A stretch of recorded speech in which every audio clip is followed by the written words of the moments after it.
Olá pessoal, recentemente foi lançado aqui no Brasil o filme Golda, a Mulher de uma Nação, que fala da Golda Meir, primeira-ministra de Israel, no momento da guerra do Yom Kippur. É o que vamos falar hoje, vamos explicar um pouquinho aí do fundo histórico desse filme. Tá? Fui ver ontem no cinema com a minha esposa, gostamos. Tem duas coisas que a gente precisa falar para analisar o fundo histórico. Um é a pessoa, a Golda, e o outro é o momento que o filme se passa, que é ali na Guerra do Yom Kippur. Então, começando com a parte da pessoa, da Golda Meir como pessoa, é óbvio que quando você faz uma biografia, é um recorte, é uma visão de alguém que está fazendo. Você não tem como ter uma visão ampla de uma personalidade em nenhuma biografia, muito menos num filme de 100 minutos como é o Golda.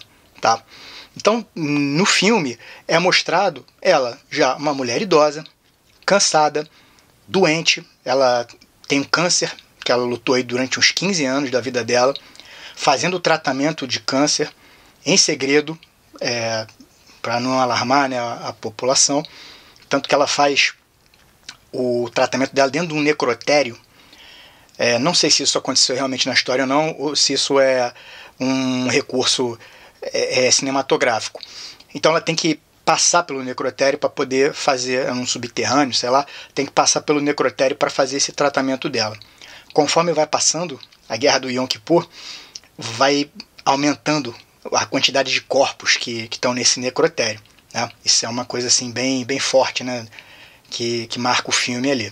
Mostra também o que de fato aconteceu, que na guerra do Yom Kippur teve uma disputa ali entre os generais, os comandantes ali da defesa israelense, e ela ficou ali no meio. Ela não era militar, né? Ela tinha que tomar a decisão, mas não era militar. Então ela dependia daqueles militares ali para tomar a decisão dela, só que os caras ficaram batendo cabeça, né? Como eu vou falar depois aí quando for falar sobre a guerra do Yom Kippur.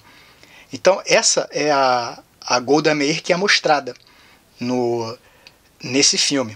Porém, tem muito mais coisa sobre ela. Por exemplo, um outro lado totalmente diferente dela, ela tem esse lado de proteger o seu povo, de lutar pelo seu povo, né, de ser uma política extremamente ativa na defesa dos interesses de Israel.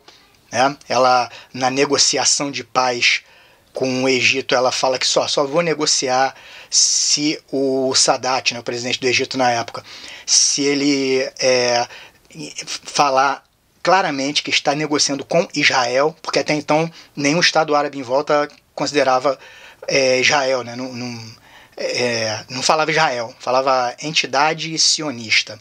Tá? Então mostra bem esse lado. Um outro lado é que esse sionismo muito aguerrido dela, né, isso gerou bastante complicações, principalmente para os palestinos. Né? Ela tinha teve durante a vida dela falas bastante xenófobas até. Né? Ela não considerava palestino nem um povo e nem gente. Né? Algumas das declarações dela, Palestina, não, isso não existe, isso nunca existiu. Palestino, isso não existe. Que é uma vertente do sionismo que nega totalmente a existência do povo palestino. Né? Ela era uma representante dessa vertente. Né? Outras falas que ela tinha, por exemplo, palestinos são animais de duas patas. Né? Então, esse lado aí não é mostrado no filme, isso não mostra nada em relação a isso. Ela, como primeira-ministra, ela teve posições em relação à questão palestina, ao povo palestino, como qualquer outro primeiro-ministro ou líder político de Israel em toda a história. Não queria nem saber, passava por cima. Né? Ela foi responsável por desalojar, expulsar muitos palestinos de suas terras. Né? Teve uma situação que ela até ordenou envenenamento de terra para os palestinos saírem daquele local. Tá? Então, esse lado não é mostrado no filme. Tá? É um erro? Não é um erro. Foi uma escolha do diretor do filme fazer aquele recorte de personalidade da Golda Meir naquele momento, que é a Guerra do Yom Kippur. A Guerra do Yom Kippur, como é conhecida em Israel, ou como é conhecida nos países árabes, Guerra de Outubro, principalmente no Egito, ela foi a guerra mais marcante da história de Israel. A gente não pode dizer que foi a guerra mais importante, porque teve a Guerra de Independência, que foi a formação do país, certo?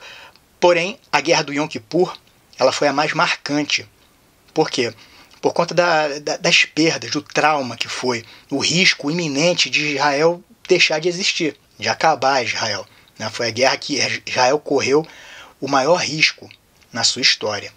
Tanto que Israel venceu a guerra, claramente. Os países árabes perderam a guerra. Só que, para Israel, foi uma vitória com gosto de derrota. Venceu, mas gerou um grande trauma no país.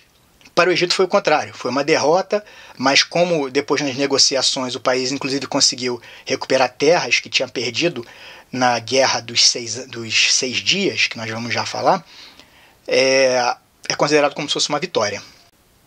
Yom Kippur é o feriado nacional mais importante de Israel, é o chamado Dia do Perdão, como se fosse o Natal para os povos cristãos, né?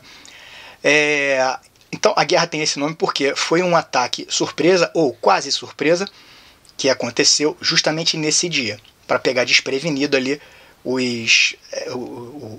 Estado de Israel, para não ter defesas adequadas. Então se juntou Egito no sul, Síria na fronteira norte, e fizeram esse ataque surpresa ou quase surpresa.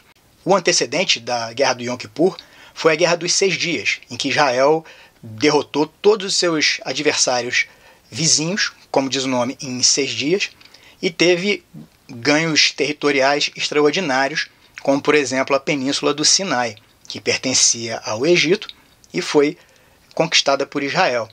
Nessa guerra, Israel pegou os países árabes de surpresa, principalmente o Egito, que era o principal adversário ali, bombardeou a força aérea egípcia em solo ainda, acabou com a força aérea egípcia e a partir daí conseguiu essa vitória acachapante. Na época o presidente era o Nasser, inclusive renunciou depois dessa derrota, não foi aceita a renúncia dele, ele voltou a ser presidente, mas ele morre e o Anwar Sadat vira o novo presidente do Egito. Ele precisava daquilo, precisava dar uma resposta militar para Israel, para levantar o moral ali do Egito e o próprio governo dele. Então estava meio que claro ali que ele tentaria alguma coisa. Porém, o que acontece? O serviço secreto israelense não acredita que Egito ou qualquer outro inimigo vai tentar alguma coisa sem uma superioridade ou pelo menos igualdade aérea, tá? O Egito não tinha uma força aérea adequada para combater Israel. Então, com essa crença, as forças de defesa israelenses elas ficam meio relapsas. Até também pelas vitórias, grandes vitórias militares, né, como a Guerra dos 6 Dias, fica meio relapso em relação a ataques dos seus vizinhos, principalmente do Egito. No ano de 1973, tem um alerta, tem uma movimentação de tropas nas fronteiras de Israel. No mês de abril, tem um alerta e a defesa israelense entra toda em prontidão, tudo mais, só que é um alarme falso. E aí, cada vez que tem esse alarme falso, que convoca os reservistas, bota a máquina de guerra toda ali para funcionar, isso tem um custo, né? Tanto financeiro como um custo político. O país vai entrar uma guerra, tal, aí a guerra não começa. Isso vai desgastando politicamente. Então, quando chega em outubro, perto do Yom Kippur, do feriado, tem um novo alerta, né? E aí é onde começa o filme. Tem um alerta de um informante, que é o Ashraf Marwan. Eu já fiz um vídeo sobre ele, falando a história dele, né? Só depois procurar aí no canal. Ele é uma das primeiras cenas do filme. Ele é chamado o Químico, né, pelo Serviço Secreto Israelense. Ele manda uma mensagem cifrada avisando que teria um ataque iminente. Vai ter um ataque aí. Amanhã, 6 horas da tarde, vai começar o ataque do Egito e da Síria sobre Israel. Só que aí começa a discussão em relação a isso. Olha, será que é isso mesmo? Da outra vez foi só um alarme falso, né? E tem essa questão, eles vão tentar o quê? Eles não têm nem força aérea adequada para combater a nossa, né? Então fica essa discussão, se vai ter um ataque ou se não vai ter um ataque. E aí começa a discussão entre a Golda Meir e ali o seu Estado-Maior, várias figuras, personalidades históricas estão ali no filme também, tá? Sobre se vai ter o ataque ou não. Alguns falam, vai ter o ataque, não tem que mobilizar todas as forças, estamos atrasados, a gente precisa de 48 horas para mobilizar a força adequadamente, e o ataque vai ser amanhã. E outros falam, não vai ter nada, cara, não precisa mobilizar ninguém, porque isso aí vai ser um desgaste político, mais um desgaste político, ainda mais no Yom Kippur, você tá maluco, você, né, falam pro pessoal lá, você tá maluco, cara, feriado nacional, tirar todo mundo das sinagogas, das suas casas, para um alarme falso e tal. Acaba que o alarme não é falso, o alarme é verdadeiro, e começa a guerra do Yom Kippur, com Israel não totalmente despreparado, mas não tão preparado como deveria para o contexto ali, para a proporção que foi essa guerra do Yom Kippur. A Golda Meir, ela também já tinha recebido informações do rei da Jordânia que haveria esse ataque, só que ele não sabia quando, mas ele falou que haveria esse ataque, e ela ficou preocupada, mas não bateu o pé, não foi até o fim lá que não vamos tal, e ela se sente responsabilizada por isso também. Isso mostra no filme também, isso aconteceu na história. Tanto que tem uma discussão de números, mostra no filme, tá? Um quer mandar 50 mil soldados, outro quer mandar 200 mil, aí ela fala, tá bom, vamos fazer um meio termo então, manda 120 mil, tal. E aí não é o suficiente, né, para deter o avanço inicial das forças egípcias e sírias. Para não me alongar muito na explicação, depois eu posso fazer um vídeo especificamente sobre a guerra do Yom Kippur, porque eu tenho bastante interesse. O início da guerra é avassalador contra Israel, tanto no fronte norte da Síria como no sul do Egito. Mas vão passando os dias, passa uma semana, Israel consegue contornar a situação, recebe ajuda de armamento dos Estados Unidos. O Egito e a Síria estavam recebendo ajuda de armamento da União Soviética, tá? Só para ficar claro. Os Estados Unidos, inclusive, pagam um preço alto por isso. Os países exportadores de petróleo árabes interrompem fornecimento de petróleo para os Estados Unidos por conta desse apoio a Israel, tá? Mas Israel consegue deter os avanços, consegue inclusive entrar no território sírio, entrar no território egípcio, e consegue um acordo e a guerra chega ao fim. A questão o preço foi muito alto, pago por Israel por essa vitória. E aí começam a procurar os culpados. Mostra no filme ali a Golda Meir no final, ela assumindo a culpa, né, do que aconteceu, e por isso ela tem essa reputação manchada. O filme mostra outras personalidades históricas também, tá? Por exemplo, o Moshe Dayan, que é aquele do tapa-olho, que era ministro da defesa na época. Ele mostra ele perdendo totalmente o controle da situação, e a Golda falando com ele, você tem que ser forte, cara, eu preciso de você aqui, você não pode surtar agora. E foi o que aconteceu, o cara surtou. O cara o que mostra no filme é uma situação que dizem que aconteceu, que o cara simplesmente queria acionar as armas nucleares de Israel. E aí quando ele fala isso, a Golda fala, você tá maluco, cara, você tá louco, você quer jogar bomba nuclear, né? E tem uma outra situação que não mostra no filme, mas que ele queria dar uma entrevista totalmente fatalista, falando que é a destruição do terceiro templo, né? O terceiro templo é como é chamado Israel, né? do templo de Salomão, que outros dois que foram destruídos, né? Ele queria dar uma entrevista falando basicamente isso, acabou, perdemos, acabou nosso país. O cara entrou em desespero. Mostra ele indo na linha de frente norte, vendo os tanques sendo todos destruídos, e ele tendo essas reações. Outra figura também bem famosa, já mais próxima do nosso tempo, inclusive, né, que teve um protagonismo no início dos anos 2000, é o Ariel Sharon. Ariel Sharon, ele foi primeiro-ministro, né, entre 2000 e 2006, israelense, Na época ele era um comandante, né?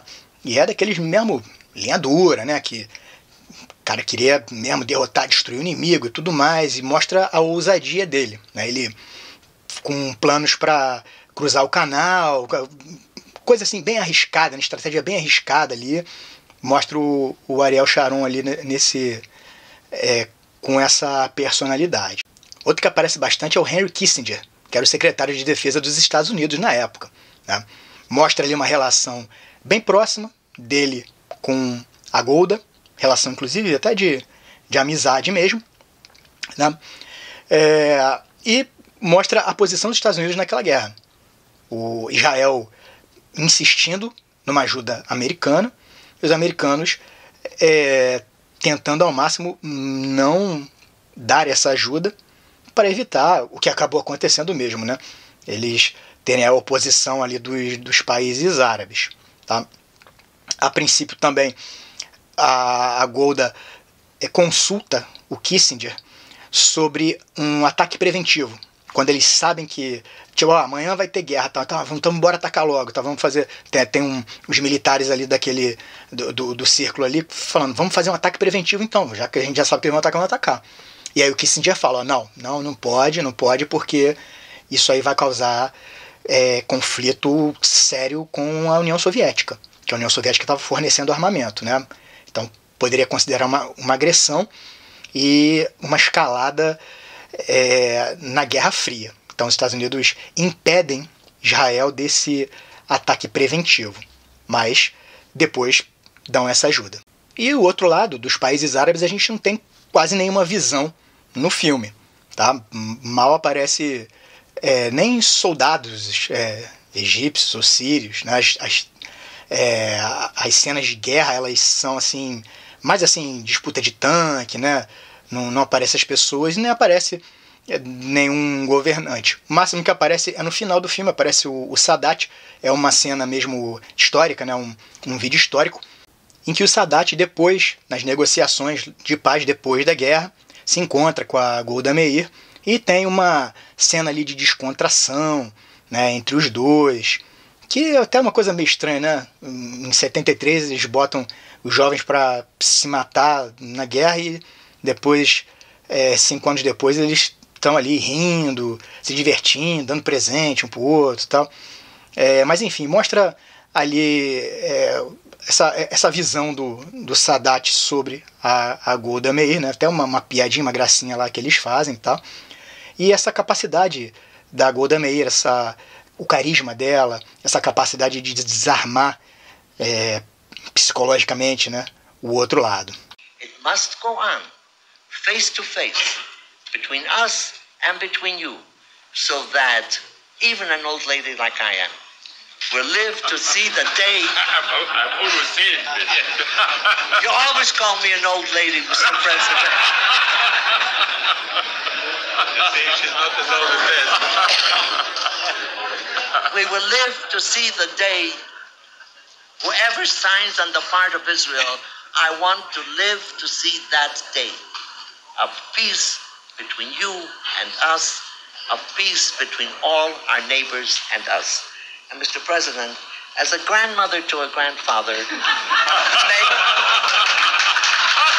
I give you a little present for the new granddaughter. And thank you for your present that you have given me. Eu gostei bastante do filme, levando em conta tudo isso que eu falei, né, sobre o recorte ali histórico, o recorte que se dá à personalidade da Golda Meir, tá?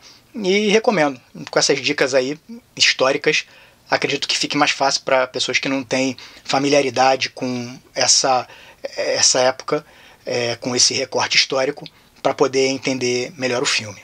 Tá legal? Espero que vocês tenham gostado. Se inscrevam aí para dar uma força aí pro amigo, tá? Dê like, comentem, essas coisas de sempre. Tá legal? Grande abraço e até a próxima.